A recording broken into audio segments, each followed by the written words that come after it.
Hi, I'm Pamela Wallin, and welcome to another edition of No Nonsense. The internet is not only the most powerful space for conducting commerce and sharing information, but it has emerged as the most powerful forum for personal communication. Most governments in this country for the last 25 or 30 years have taken a hands-off approach, as content is already subject to many laws and regulations. But that is about to change. The Trudeau government has now declared it wants the power to censor or delete your tweets or your Facebook posts if, and I'm quoting Heritage Minister Stéphane Guilbeault here, if it infringes on social cohesion, not sure what that means, or if they consider it to be a, quote, political taunt. In other words, a criticism of government and its policies. This is, in my mind, a full-on assault on free speech in a democracy in peacetime ever. We don't want governments policing free expression. Daniel Tsai teaches law, technology, and culture at the University of Toronto. He's also a former policy advisor for the federal government on issues like intellectual property. And he joins us today. Thanks so much, Daniel, for being here. Thank you, Senator Wallin. Great. I can't figure this out. Is this a situation of unintended consequences? They set out to try and squeeze more money out of the big tech companies and make them pay the same bills that broadcasters do, and that this was kind of an unintended consequence? Or is this some deliberate act to control criticism and how we talk to one another? Well, I can say that if you look at the history of how the Heritage Minister, and this goes back to Mélanie Joly, the predecessor for Monsieur Guilbeault, there has been sort of an incoherence. And on the one hand, they had announced they were going to get Netflix to contribute millions of dollars for cultural industries in Canada without charging a GST. And now we see a radically different approach, which is much more aggressive. Part of that is also because of a multilateral cooperation among Canada, Australia, some other countries with respect to tackling big tech. And what's resulted in that is, I guess, an incoherence in terms of how to approach big tech when these countries are trying to formulate the policies as they go. But you could go ahead and say, look, Canadian broadcasters have to kick into this cultural fund to make sure that we're developing Canadian content. You could ask the Googles and the Facebooks and everybody to kind of pay up. But that's a totally separate issue from whether or not they're now going to monitor and perhaps censor what we're all saying to one another. This is kind of apples and oranges. Yeah, the interesting thing is it went from being what some critics have called more or less a cash grab for the cultural industries to help support people who are artists and so forth here to get funding from online giants. What's happened, I think, is the government has sort of conflated with Bill C-10 two mandates. One mandate is to ensure cultural industries, Canadian cultural industries, thrive and are not exploited. And on the other hand, it's gone into a different area, which is more about regulating speech, preventing hate, exploitation online. And that's actually conflated with Bill C-11, which is in the works, which hasn't been disclosed, and that relates to privacy. So I think what's happened is they've chosen almost two different tracks in terms of approaching this and put it together in one bill related to broadcasting. And it's confused the whole issue. It's made it worse.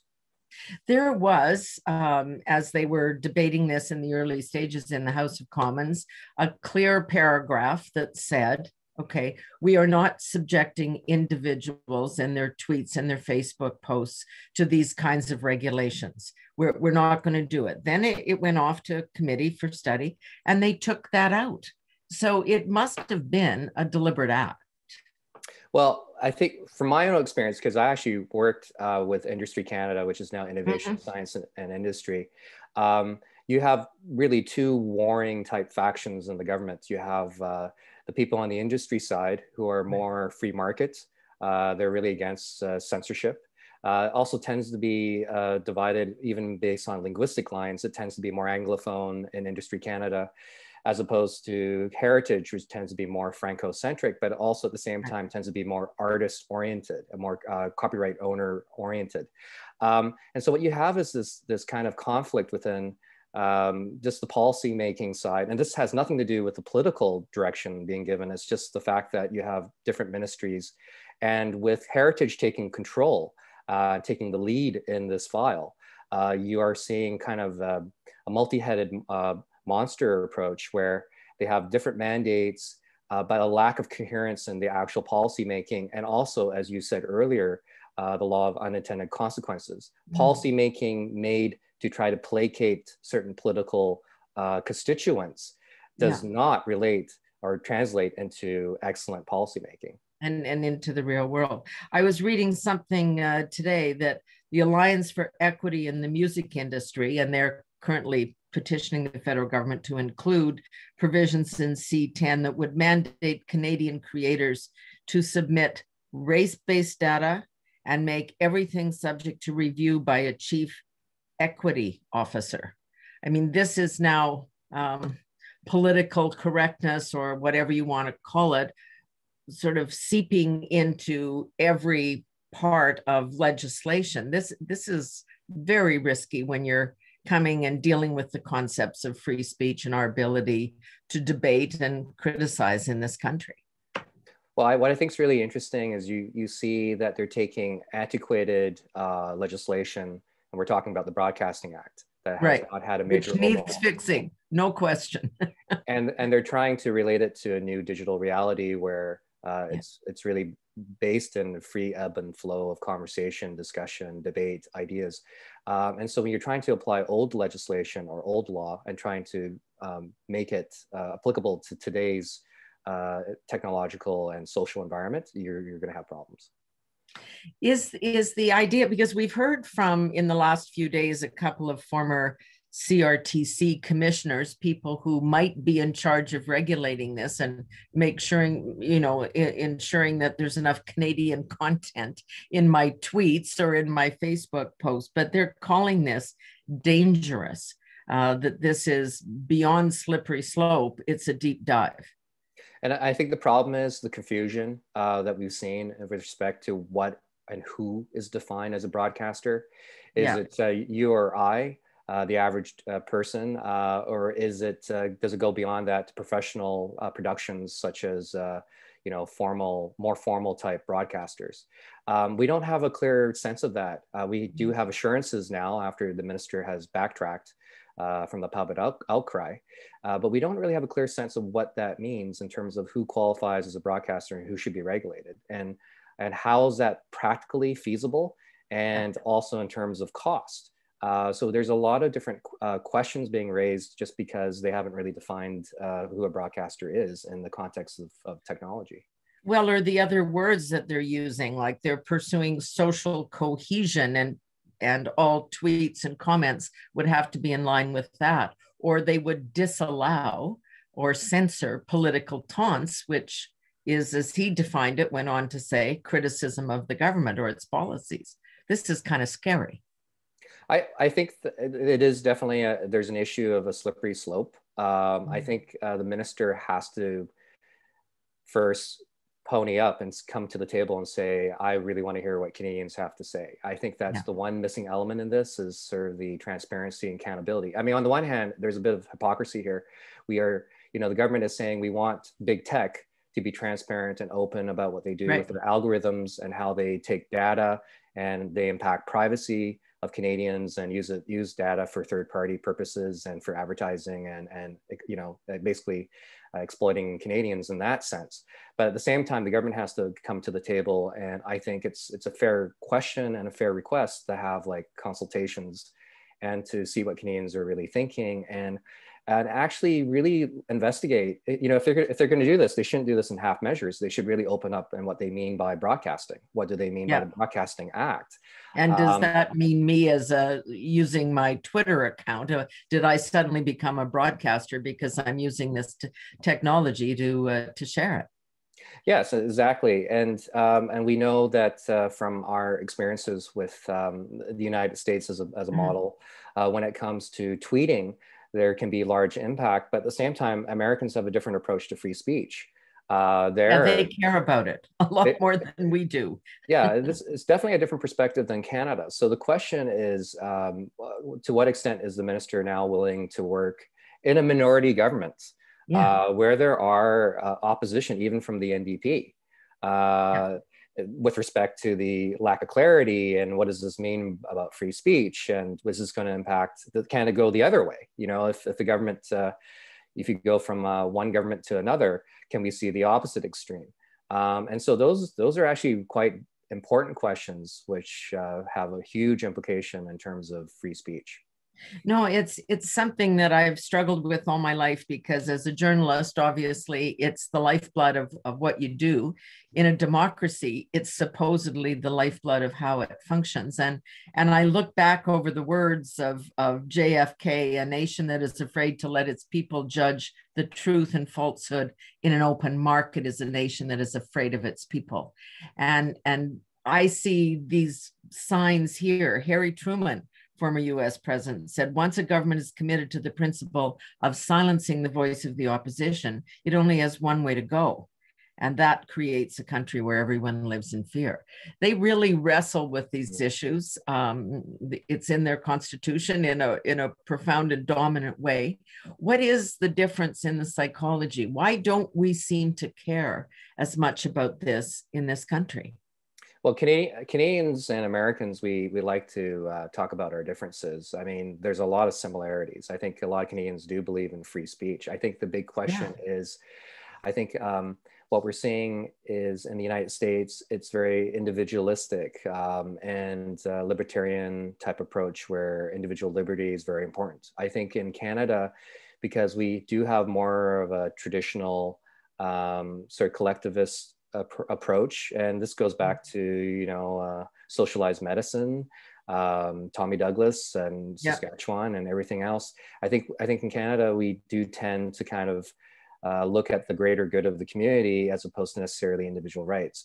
But I mean, at the same time, there's a balancing act in Canada. Constitutionally, we do have the Charter of Rights allows for free speech only to the extent that it may end up harming other people. And we talk about hate speech, we talk about obscenity and things that can cause greater harm. And so there's limitations to the extent of free speech. So in Canada, I think it's more narrowly defined, whereas in the United States, I think free speech is really a real gut type issue there. A basic tenet, yeah. That we do have, I mean, you raise a good point. We do have plenty of rules in place to control hate speech or to attempt to ruin somebody's reputation by spreading falsehoods. All of those things that there is regulation there, although I don't know, there are places where it doesn't happen, those protections. But going this next step of what they seem to be talking about, which is actually having a government appointed third party or maybe the CRTC start to monitor this. I mean, people are already concerned enough about big tech knowing what our shopping habits are and our viewing habits are and our news consumption habits are through their algorithms, as you say. But if this now becomes a one-on-one personal assessment of individuals in Canada for the content of what they're saying, that's a whole other game. Well, and I think the issue about oversight is not something that has been properly addressed. I mean, we still have to wait and see what Bill C-11 is all about. And what I don't understand is why C-10 and C-11 should have been released at the same time when they had a game plan as to what C-10 means and what C-11 means, because I see a lot of overlap, but it doesn't really, they don't really jive together you know, at this stage. It doesn't appear to be.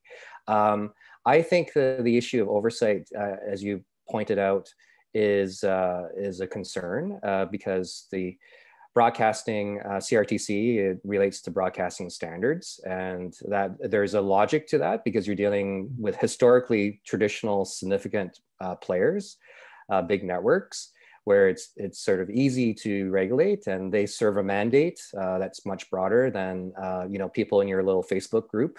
Yeah. And so at the same time, that has to be a question that needs to be answered, is what do they mean by oversight? What I can tell you is, when it comes to what we're seeing with big tech, Apple has announced as of last week that they're not going to allow third-party sharing of data unless the user consents. And they have 1 billion Apple users that use the iOS with Apple. And so what you're seeing now is actually big tech against big tech, which makes it much more difficult for the United States government to kind of lean on one side or the other, because now you see Microsoft against Google in terms of search engines. You now see Facebook actually against Apple, because Apple doesn't want third-party sharing of apps of data unless there's explicit consent by the users. And Facebook doesn't like that, because it means the data is not going to be as usable or as useful when it comes to advertising dollars for their customers. Or is free to them, but not to others. So I want to get to the 230 issue in the US, but let's just wrestle this other one for a moment. So right now, part of the concern that the government, and lots of people are raising this issue, that big tech gets to take the content of newspapers or broadcasters or even individuals and share it, and they're not paying anybody. I think that's why the music industry is particularly upset that their work can be taken and shared. So is that something that government can impose from the outside, or does it have to be the decision of these big companies to actually control that to some extent themselves? Well, what's really interesting is there's been different approaches taken in Australia. Australian government has been aggressive. They have come out and created what we call the Australian model, where if you are linking to news sites, you pay a fee. And what's interesting is Microsoft has come out, as we mentioned earlier. There's a fight between Microsoft and Google, and Microsoft said, we are happy to negotiate, and we were happy to pay for accessing links. Yeah. At the same time, what we saw with Google and Facebook is a pushback. In the instance of providing links, in some cases the news was actually they stopped distributing it, legitimate news sites, and so that has the real impact when it comes to Australian fires and other things. So I think what was really interesting is when you're seeing other countries approach it, some countries are being more aggressive and proactive, and other ones, like Canada has in the past, has taken more of a passive approach to see how the market would develop. The question is it incumbent on big tech, and are they naturally inclined to play ball? Well, they are businesses in the business of making money.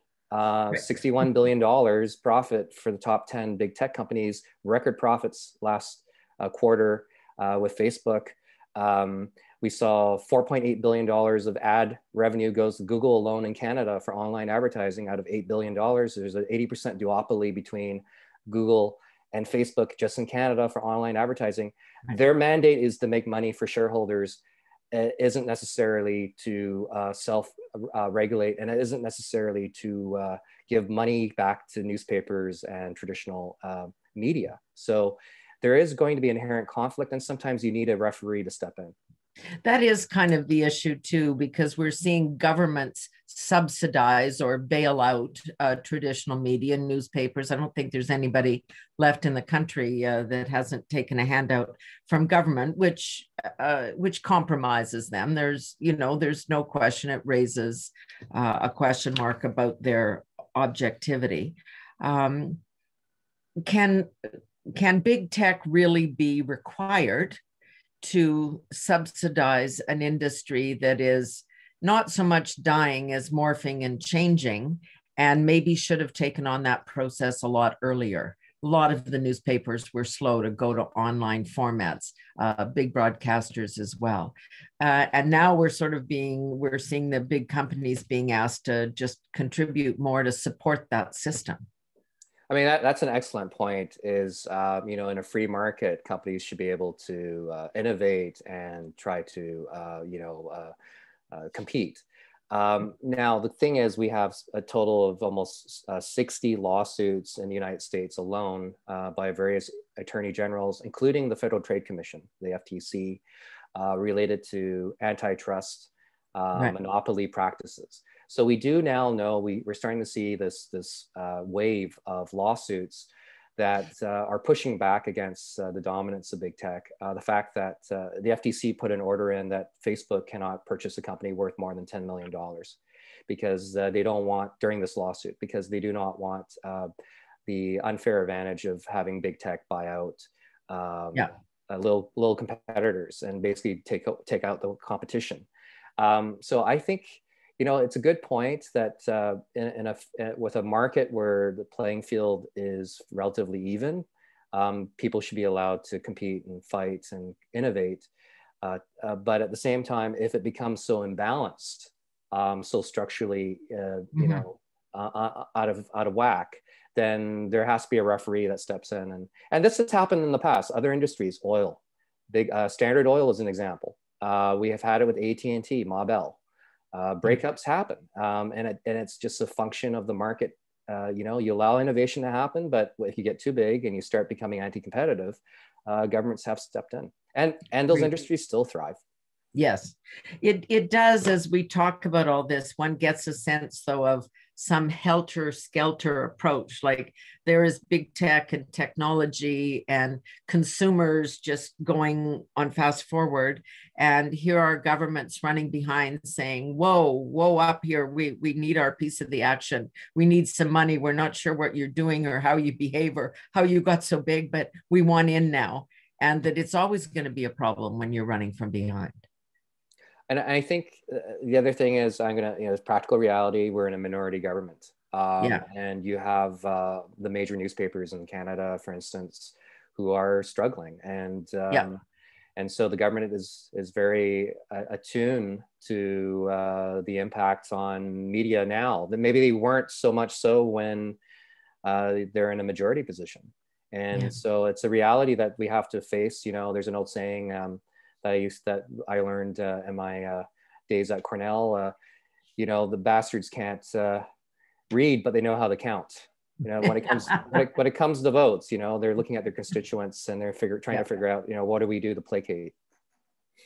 One of the interesting things that I read the other day or heard the other day, and it's kind of key in all this, is that as we watch governments try to, you know, control a little bit what big tech is doing and try to tax them or extract money from them. The problem in that scenario is, or even limits on what they can reproduce as news or what they can share, is that in that world, disinformation or anything that anybody says is free.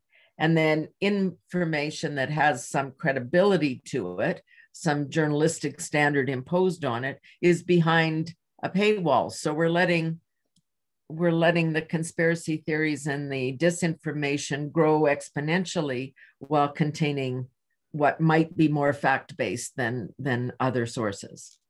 Well, you know, Daniel Kahneman, Nobel Prize winning economist and psychologist, had a very good point that he made in his research, which is lies, falsehoods influence people. And in the digital world, there's no cost to publishing a post on any of those big sites, which is a false narrative. And people will believe it. Now, in terms of the moral evaluation of those types of false statements, you know, on one hand, we want to allow discussion to occur, but we also know there's a cost to information that is false. You know, whether it's relating to vaccines, right, or other things that have a potential social cost, and so it's a balancing act of trying to regulate speech, and at the same time try to kind of look at the fact that algorithms have had a role, unfortunately, in the past of what they call amplification, where they've taken incendiary, inflammatory, false information and help spread it. And so I think one of the things I think about is, you know, on the one hand, we want to have free speech and we want to have good discourse, but how do you compete with defamation or outright lies and things that assassinate people's character, or it's just purely false, you know, by saying something that's objectively, factually wrong. And I think, unfortunately, the discourse has kind of become that. Yeah. And so I think it's a tough thing to regulate. Some of us have lived through that, and it's hard enough to battle disinformation or misinformation about yourself in the traditional media, you know, to go and get a retraction because something is false. It doesn't matter. Once they've posted the story online, it's gone, it's viral, it's out there. You don't pull it back. But to do that on big tech sites themselves, not the traditional media, but the new media, it's impossible.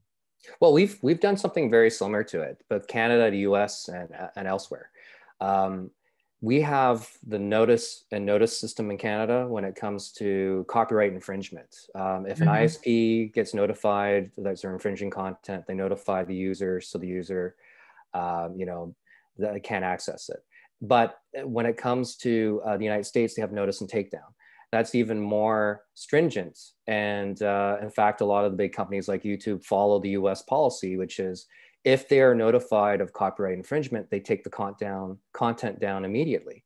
Now, that could be a potential solution in terms of self-regulation, as opposed to having, like an external oversight or morality police, is simply having a system in place where a Facebook or YouTube, if they are notified of content that's defamatory, they take it more seriously, they escalate it, they treat it more like they do with copyright. And the reason they've taken such a hard approach, strong approach with copyright, is because the entertainment industry represents $1 trillion US. That's the US intellectual property value. And so there's a huge incentive to make sure you don't make Disney angry, and you don't make Warner Brothers angry, or any of these content providers angry with their music and their TV and their other content, their movies. So there's an incentive to have notice and takedown, which was passed. It's been in Canadian, you know, we have Canadian version of it. There's notice and notice. But the reality is it can be done. The question is getting big tech to implement it. And of course, they're going to complain about cost and practicality of enforcing it, but they've already done it with copyright.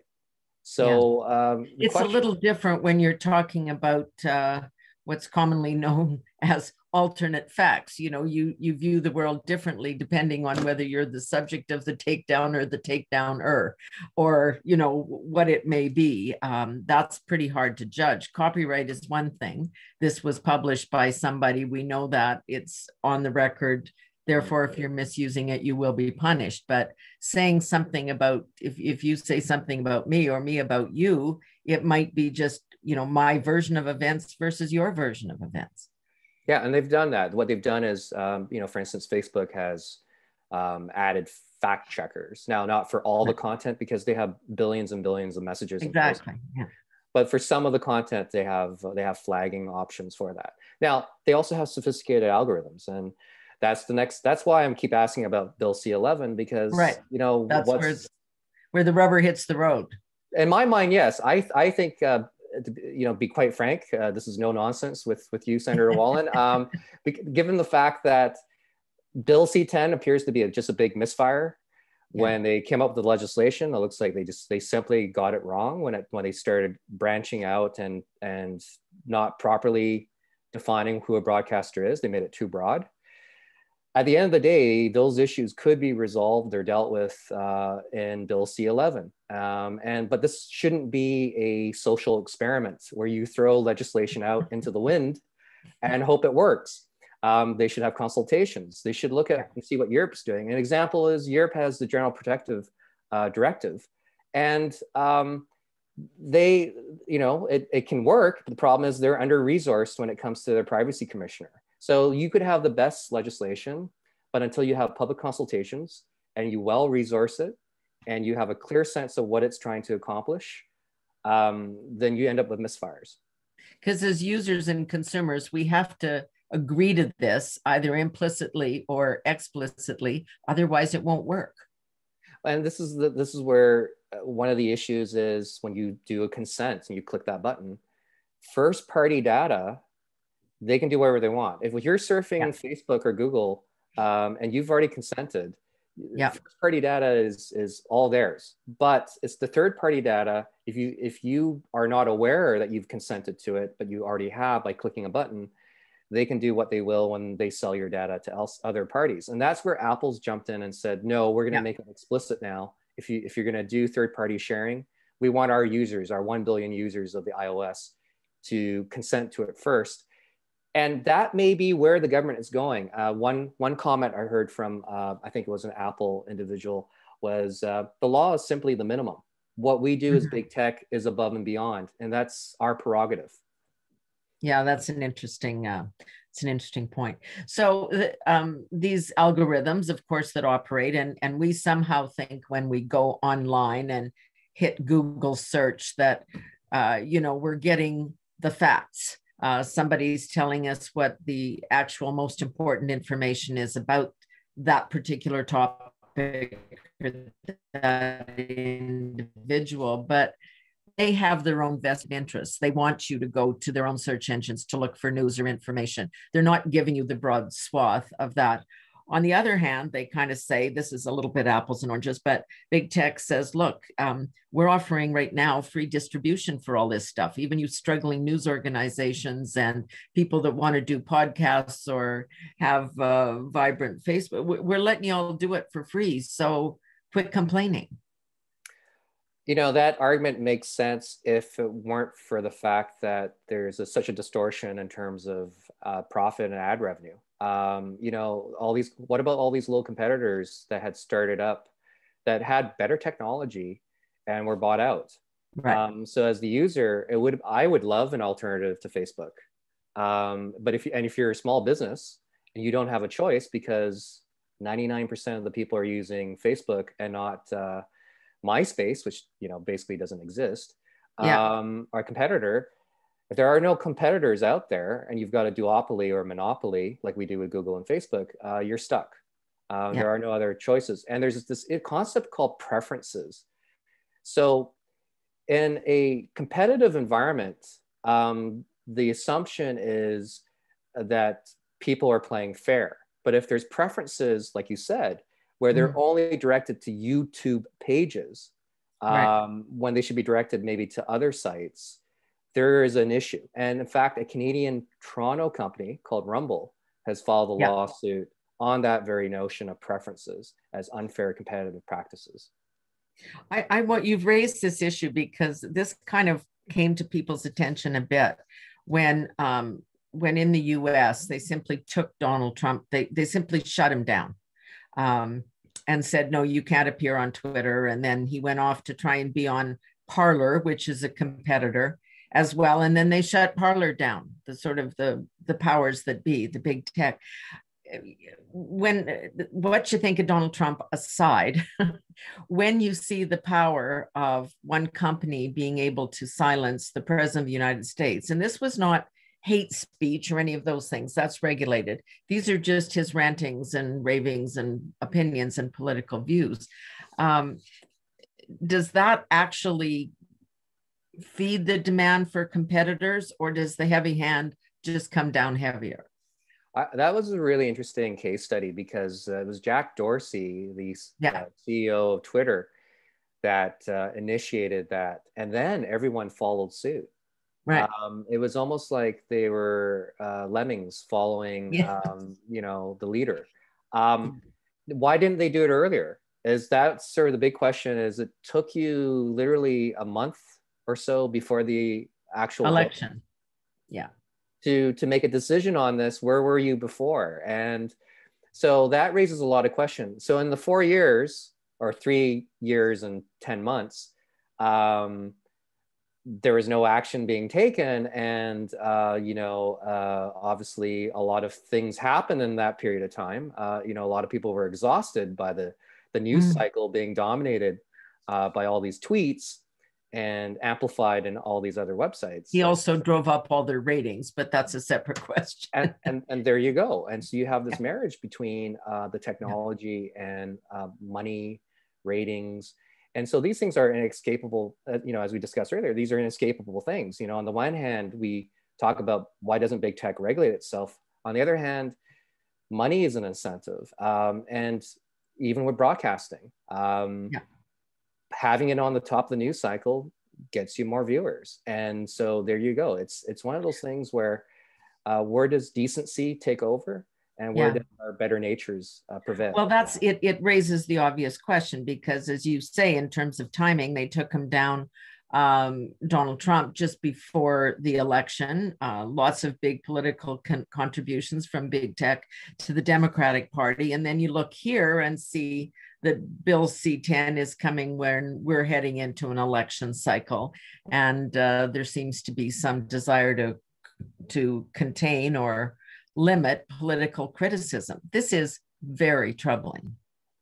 Well, and I guess the question in this is when there's discussion about, quashing dissent. That's the type of language we hear about other countries. Exactly. We don't expect to hear that about Canada. Right.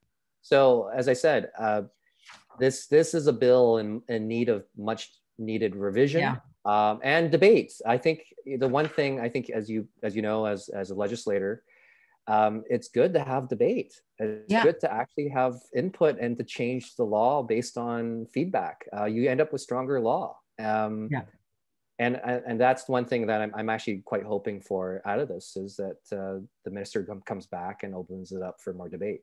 Yeah, and that people's eyes are opened a bit. A couple of other topics I just want to touch on, because around the whole Donald Trump issue, there was a big discussion about Section 230, a piece of legislation passed, 20 or 30 years ago in the US, which protects big tech in that sense. I don't know how else to say it. They're just, they are protected from the same rules and regulations. What do you think will happen to Section 230 in the US, and what should we be looking at as a result of that debate stateside?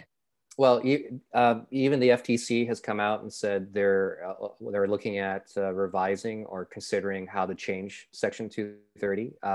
We've had Senate Judiciary Committees. We've also had the House Committee in the US looking at competition. Start talking about Section 230. So, Canada tends to follow what the big guy in the States does. So what will likely happen is there'll be a lot of eyes on this from a Canadian policymaking point of view. A lot of bureaucrats and ex-bureaucrats like myself will be seeing what the Americans do. What you are going to see, though, is I think this debate has really heated up, is Section 230 of the Communication Decency Act was really meant to be a way to allow the internet to grow in the nascent days without regulation. So if you were a platform or a redistributor of content, you shouldn't be on the hook for the content that you're distributing. But what we've noticed, you can't be sued for something that I say on Twitter. That's the point of it.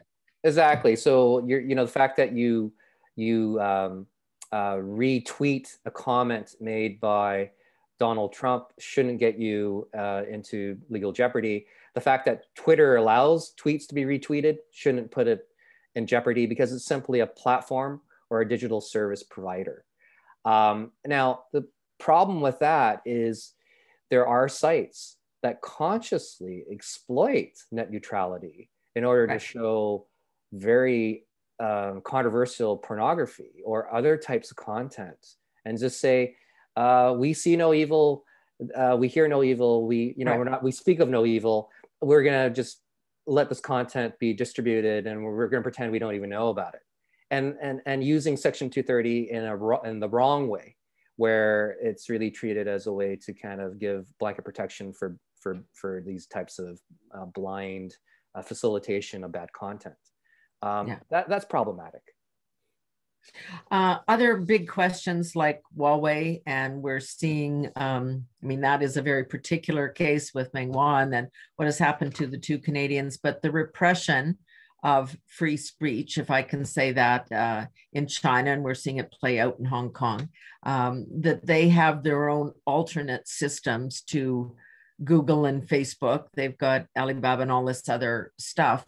Can they change the I don't know, the lay of the land very fundamentally by providing an alternative? And when people fear that in Western society it's too restrictive, is that the only time that we'll see any balance, or will people find other ways to go? Will Rumbles and Parlors actually grow? Or I know that's a huge topic, but tackle it bit by bit. Well, China's actually taken a very aggressive approach, and the difference there is you can go from being a billionaire to being a prisoner. Yes, as Jack Ma found out, yeah. So, I mean, there are circumstances there where the Chinese regulators have really strong powers, and they don't delay if they have to take action. Obviously, it's different in a democracy, and it's different here in North America. But the reality we're hoping it's different. These signals aren't good ones. Carry on.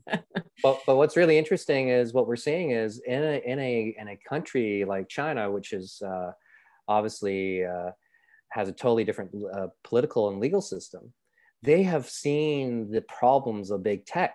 They're Chinese domestic big tech companies like Alibaba, which is now like a top 10 global bank. They've married technology and cryptocurrency. Exactly. And the same, we've heard echoes of that with DM, which is Facebook's cryptocurrency that they want to release as well, to give people access to that type of currency. And so they have gone from being like tech companies into parallel governmental type authorities, which is very scary, and which is one of the big drivers, in my opinion, as to why the government of China stepped in and immediately started erasing billions of dollars of market value off Alibaba and Jack Ma, because they said there's a need for this. And if that's happening in China, then what it says is, North Americans, Europeans, the risks of big tech are in every society, and it's a question of how you go about regulating it. Do you think that there will be any of these competitors like the Parlors or the Rumbles? Do you think there's a hope, or will they be tiny, just little operations that give voice to one group or another in the political debate? I think that was one of the disappointing things about Parler, is it got co-opted by extremist elements of the far right. And actually Rumble is an interesting example. It's a Canadian company, and it was known for having cute pet videos. If you want to see cute cat and dog videos, you went to Rumble. Now it's Alan Dershowitz. And then now you want to see Alan Dershowitz. Not quite as cute as a cat or no, he's not. So you have an issue there, right? In terms of these sites getting co-opted, and then the branding gets just lost. What I think should have happened, and you may be correct, maybe it's too late. I don't think it is if the government has the right regulatory framework. As it would be nice to have competitors. It's kind of sad that for social media, the one word that pops in your head is Facebook. What happened to MySpace and all these other companies that, WhatsApp is owned by Facebook. It would be nice to have some of these things separated. And that's one of the remedies that they're talking about in the States is actually breaking these companies up. Break it up. Yeah. So many interesting questions, and we will invite you back again when we see how this all unfolds and what the government really intends to do. So Daniel Tsai teaches law and technology and culture at the University of Toronto, and this is where all three meet in this debate. That's for sure. Thanks so much. I'll leave today with, I'm Paul, who's the producer of this, always laughs at me when I quote Noam Chomsky, but he was, of course, a great linguist and a thinker when I was going through university, and an inspiration. And he said, if we don't believe in freedom of expression for people we despise, we don't believe in it at all. And we have to allow those differences of opinion to be there, criticism to flourish, as we move towards some kind of change and regulation on this. Going to be interesting to watch. Thanks again, Daniel. Thank you. Take care. That's it for No Nonsense with Pamela Wallin. Thanks very much for being with us. Bye.